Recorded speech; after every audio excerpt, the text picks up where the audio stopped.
नमस्कार, स्वागत है आपका बीटीवी न्यूज में। आपके साथ मैं हूं सना और आइए खबरों की शुरुआत से पहले एक नजर डाल लेते हैं हेडलाइंस पर। खेलो इंडिया यूथ गेम्स के तहत रानीताल में आरंभ हुई तलवारबाजी स्पर्धा। देश भर के 180 खिलाड़ी हुए शामिल।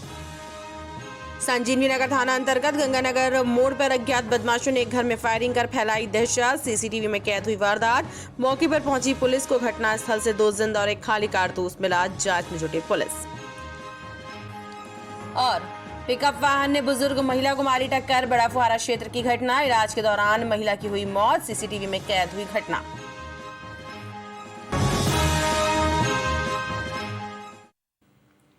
इलाज के दौरान पत्नी की मौत होने के बाद गोलबाजार स्थित नायक नर्सिंग होम पर लापरवाही का आरोप लगाते हुए एक व्यक्ति ने कलेक्ट्रेट की जनसुनवाई में शिकायत दी है और इस मामले में कलेक्टर ने सीएमएचओ को जांच के आदेश दिए हैं।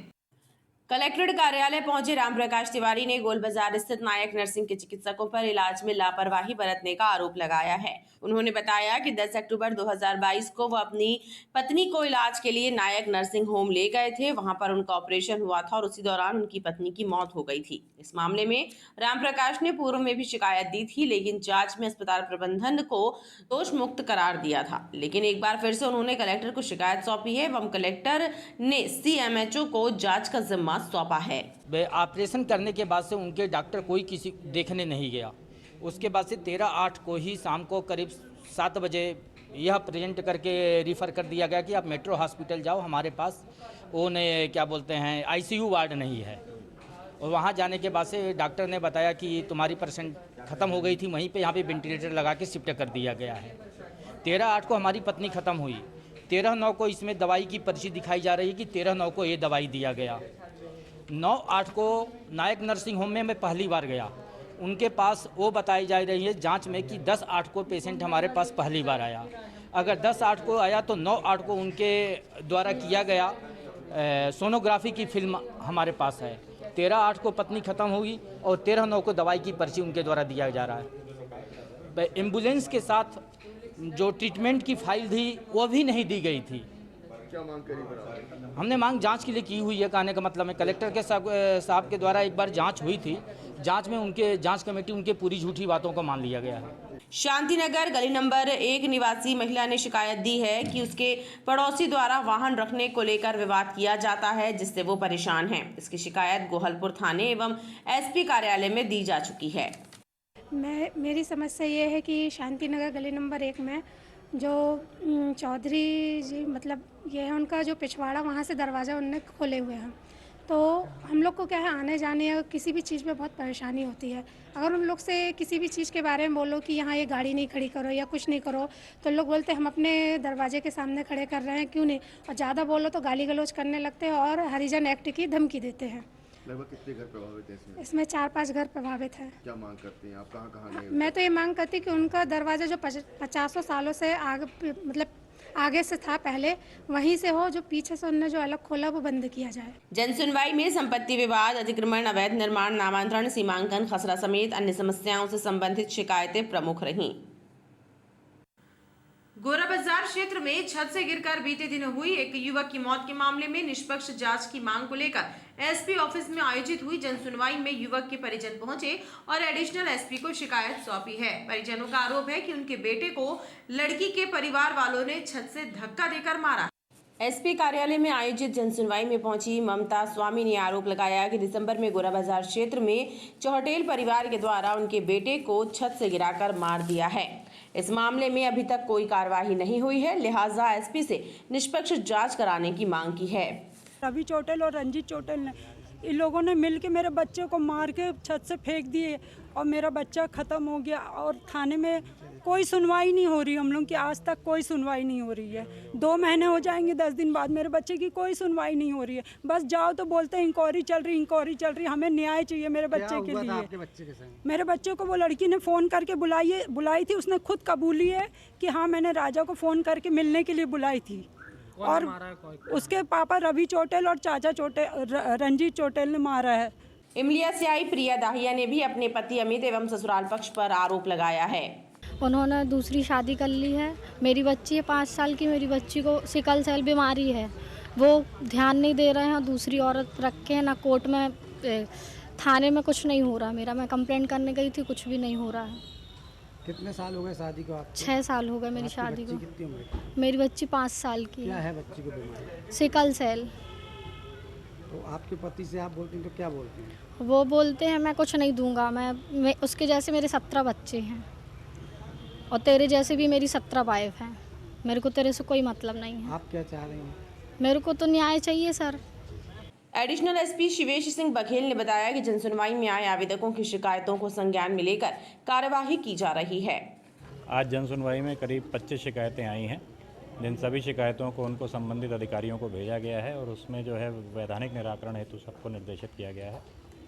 कुछ परिवार से भी संबंधित मामले थे और 1-2 मामले ऐसे भी थे जिनमें कि कुछ अपराध पंजीबद्ध है, उस संबंध में असंतुष्ट थे जो फरियादी थे, तो उस पर भी कार्रवाई की जा रही है। सर, एक बिलहरी का मामला आया कि हत्या का मामला था, कह रहे हैं। उसमें मर्ग पूर्व से ही पंजीबद्ध है और उसमें सीएसपी कैंट साहब को जांच हेतु भेजा गया है कि उस पर जो भी साक्ष्य आएंगे उसके आधार पर उस पर वैधानिक कार्रवाई की जाएगी। एक सफाई कर्मी का भी मामला आया कि उसको मतलब सफाई कर्मी जैसे कि नगर निगम में आयोजित साप्ताहिक जनता दरबार में इस सप्ताह कुल 16 शिकायतें पहुंची, जिनमें अधिकांश शिकायतें अतिक्रमण शाखा से संबंधित रहीं। शिकायतकर्ताओं ने बताया कि बार बार शिकायत करने के बाद भी राहत नहीं मिल रही है। जनसुनवाई दरबार महज दिखावा साबित हो रही है। सोहागी से आई महिलाओं ने बताया कि प्रधानमंत्री आवास योजना का लाभ गरीब हितग्राहियों को नहीं मिल रहा है। अधिकारी कर्मचारी मनमानी कर रहे हैं। इसी प्रकार करमेता से आए परिवारों ने भी बताया कि प्रधानमंत्री आवास योजना के लाभ से वे वंचित हैं, भटकाया जा रहा है। सर, मैं तो पुरानी बस्ती से आई हूँ सर। मैं 2019 से फॉर्म भर रही हूँ पर कोई रिसीविंग नहीं मिल रही है, ना सोहागी से ना जो गांव में भरे जा रहे हैं, कोई नंबर नहीं दिया जा रहा है और बहुत परेशान है हम लोग। कच्चा मकान है हमारे यहाँ और बहुत दिक्कत जाती है हम लोग को बरसात में। क्या चाहते हैं आप?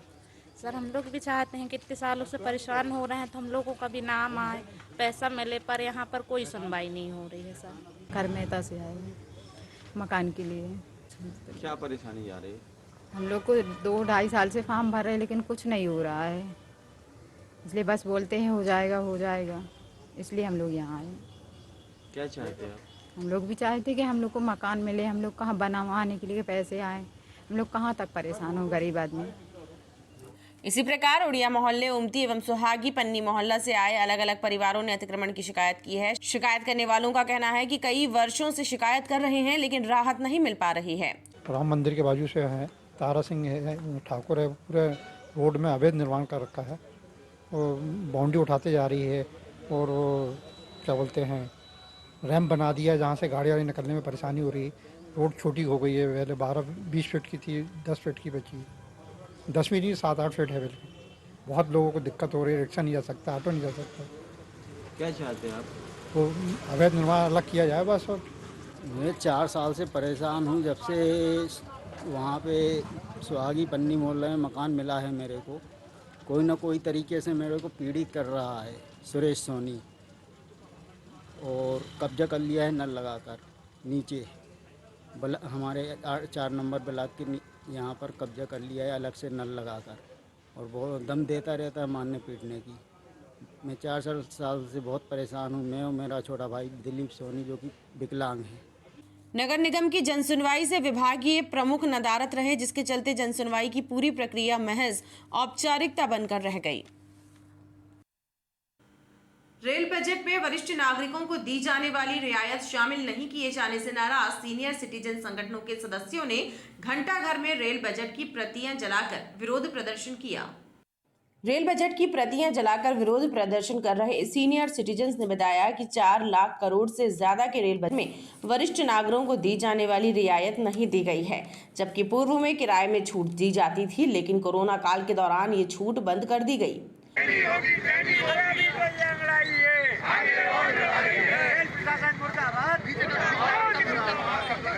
1 फरवरी को संसद में केंद्र सरकार ने बजट प्रस्तुत किया है।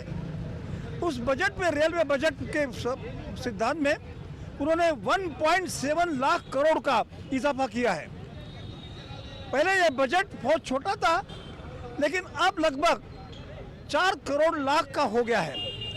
इसके बावजूद भी वरिष्ठ नागरिकों को जो सुविधा देना चाहिए था, जो भाड़े में रियायतें देना चाहिए थी, वो नहीं दी है।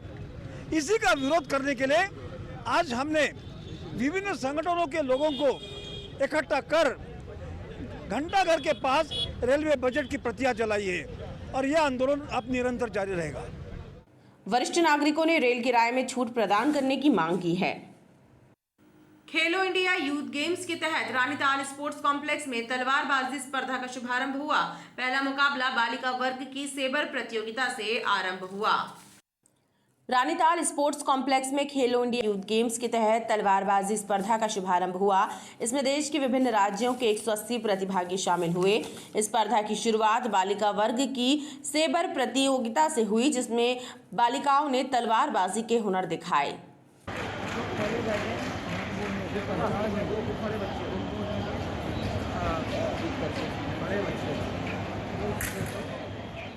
इसमें 24 मेडल महिला वर्ग में है और 24 मेडल पुरुष वर्ग में है। इसलिए अगर आप आएंगे तो आप में मेडल जीतने की प्रोबेबिलिटी बहुत अच्छी होगी और ये एक भारत के चंद एक खेलों में है जिसका भविष्य बहुत सुनहरा है आगे जाके। वहीं इसमें शामिल प्रतिभागियों में जबरदस्त उत्साह नजर आ रहा है।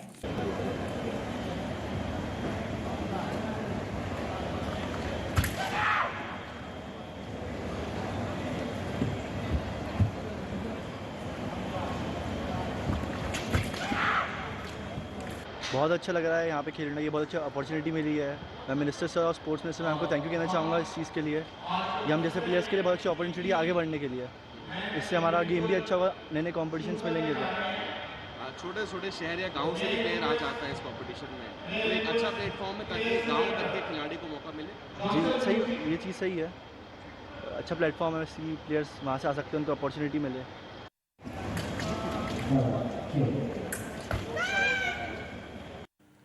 एनएसयूआई के कार्यकर्ताओं ने सिविक सेंटर में भाजपा की विकास यात्रा के विरोध में जमकर हंगामा किया। एनएसयूआई कार्यकर्ता इस दौरान अर्थी जुलूस निकालने जा रहे थे, जिन्हें पुलिस ने आगे बढ़ने से रोक दिया। पुलिस कर्मियों और कार्यकर्ताओं के बीच धक्का मुक्की हुई, जिसके बाद ओमटी थाना पुलिस ने एनएसयूआई कार्यकर्ताओं को गिरफ्तार कर लिया। भारतीय जनता पार्टी की विकास यात्रा के विरोध में एनएसयूआई के कार्यकर्ताओं ने सिविक सेंटर में जमकर हंगामा किया। इस दौरान एनएसयूआई कार्यकर्ता अर्थी जुलूस निकालने जा रहे थे, लेकिन पुलिस ने कार्यकर्ताओं को आगे बढ़ने से पहले ही रोक दिया, जिसके बाद कार्यकर्ताओं और पुलिस में धक्का मुक्की हुई, जिसके बाद पुलिस ने एनएसयूआई कार्यकर्ताओं को गिरफ्तार कर लिया।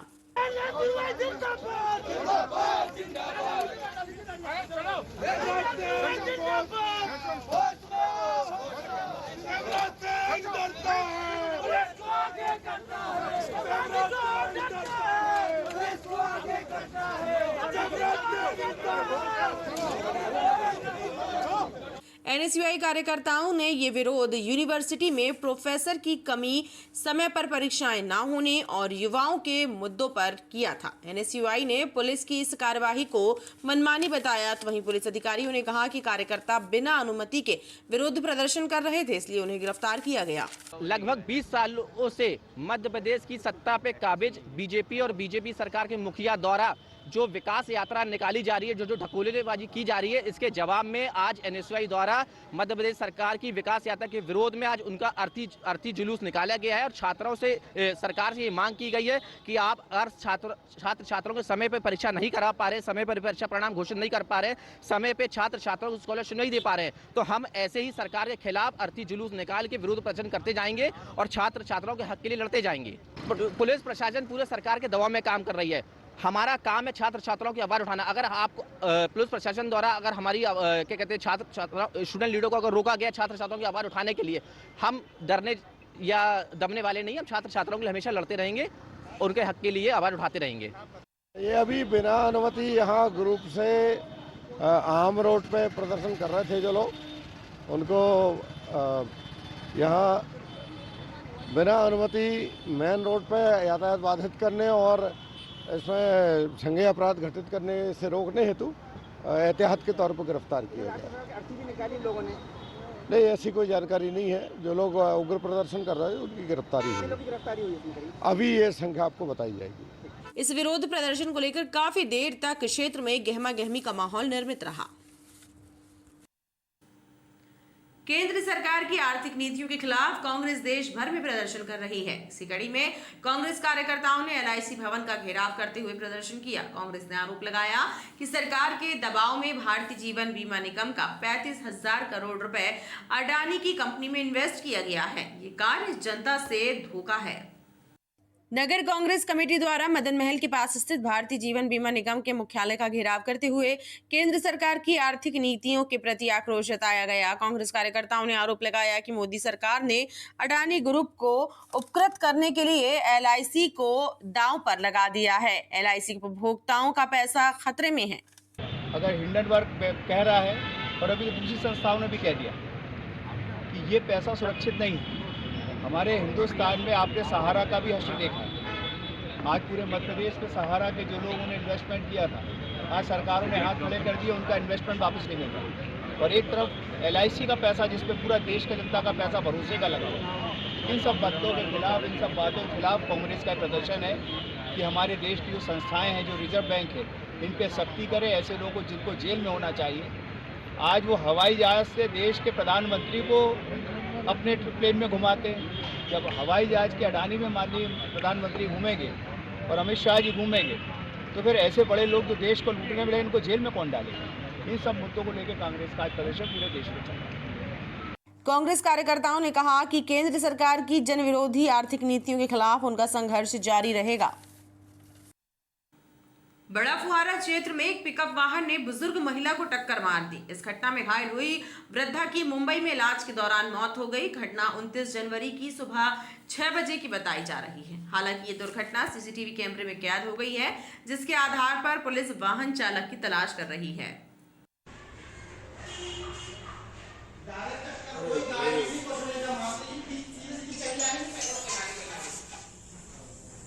CCTV कैमरे में कैद हुए ये फुटेज 29 जनवरी की सुबह 6 बजे के हैं। बड़ा फुहारा क्षेत्र में हुई घटना में साफ तौर पर नजर आ रहा है कि किस तरह से एक लोडिंग पिकअप वाहन के चालक ने लापरवाही पूर्वक वाहन चलाते हुए जैन मंदिर से दर्शन करके पैदल लौट रही बुजुर्ग महिला को टक्कर मार दी और उन्हें सड़क के किनारे छोड़कर वहां से फरार हो गया था एवं लोगों को गुमराह करते हुए बताया कि वृद्धा को गाय ने टक्कर मार दी। घटना के बाद वृद्ध महिला की इलाज के दौरान मौत हो गई। बहरहाल पुलिस ने इस मामले को जांच में ले लिया है। संजीवनी नगर थाना क्षेत्र के गंगानगर में रहने वाले एक फरार शातिर बदमाश बड्डू पटेल के घर पर बाइक सवार अज्ञात बदमाशों ने फायरिंग कर दहशत फैला दी। 2 मोटरसाइकिल पर सवार इन बदमाशों की करतूत CCTV कैमरों में कैद हुई है। वारदात के बाद मौके पर पहुंची पुलिस ने घटनास्थल से 2 जिंदा और 1 खाली कारतूस बरामद किया है। संजीवनी नगर थाना क्षेत्र के अंतर्गत आने वाले गंगानगर इलाके में देर रात बाइक सवार बदमाशों ने चेतराम पटेल के घर पर फायरिंग कर दहशत फैला दी। बदमाश 2 बाइकों पर सवार होकर आए थे। बदमाशों की ये करतूत CCTV कैमरे में भी हो गई है। जाकर एक गोली चलाई है ना? चलाई? हाँ, 2 चलाई। घटना की जानकारी लगने के बाद पुलिस मौके पर पहुंच गई थी। पुलिस ने घटनास्थल का निरीक्षण किया। इस दौरान पुलिस को चेतराम पटेल के घर की गैलरी में खड़ी कार में खाली कारतूस मिला। इसके साथ ही घटनास्थल पर 2 जिंदा कारतूस भी मिले हैं। गोली चलने की वारदात से चेतराम पटेल और उसका पूरा परिवार दहशत में है। मैं अंदर खाना खा रहा था, अचानक 4 लड़के आए यहाँ पर और उन्होंने फायरिंग की। वहाँ 2 व्हीलर मोटरसाइकिल से आए हैं। कितनी फायरिंग की है?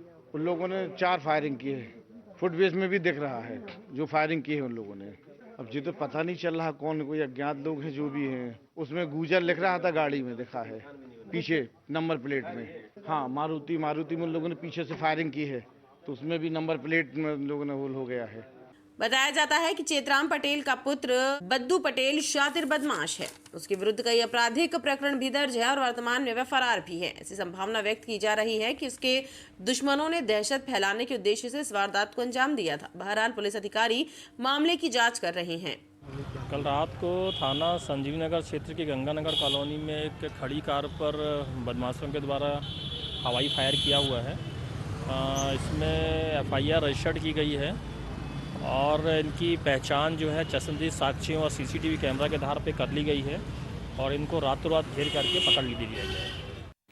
दिल्ली में आयोजित आरडीसी कैंप के दौरान जबलपुर के 20 एनसीसी कैडेट्स गणतंत्र दिवस की परेड में शामिल हुए। गरिमामय समारोह का हिस्सा बनकर शहर वापस लौटे कैडेट्स का रेलवे स्टेशन पर भव्य स्वागत किया गया।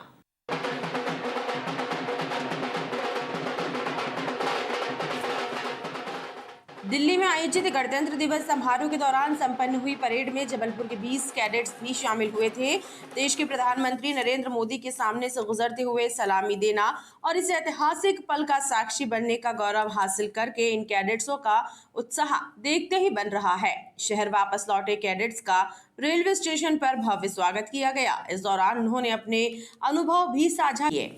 हम लोग दिल्ली गए थे आरडीसी कैंप में, वो वहाँ पे सबने जबलपुर से हम लोग टोटल 20 बच्चे गए थे जो अलग अलग बटालियन से रहते हैं। हम लोग ने सारे जाके वहाँ अलग अलग इवेंट में रहे थे, अलग अलग इवेंट में रहते हैं, जैसे कर्तव्य पथ, गार्ड ऑफ ऑनर में वहाँ सलामी देते हैं। कर्तव्य पथ में यहाँ से 5 बच्चे चले थे, जो 3 लड़कियाँ चली थी हमारे यहाँ और 2 लड़के चले थे। और आरडीसी कैंप हमारे लिए बहुत बड़ा कैंप है। 120 का कंटिजेंट गया था, मध्य प्रदेश और छत्तीसगढ़ की टीम गई थी हमारी, तो सब लोग अलग अलग इवेंट से गए थे। कुछ वहाँ पे कर्तव्य पथ में चले, कुछ ने पीएम नरेंद्र मोदी को गार्ड चढ़ाया, कुछ बेस्ट कैडेट से गए थे। तो ऐसे करके बहुत सारे इवेंट्स थे जिससे 120 बच्चे मध्य प्रदेश और छत्तीसगढ़ की टीम बन के दिल्ली में गए थे और वहाँ पे हमारा 11th नंबर लगा है बाकी सारे प्रदेशों में। लोगों ने वहाँ पे क्या किया था, किस तरह से हुआ था? बहुत सारी हमारी ट्रेनिंग भी चलती है सर वहाँ पे।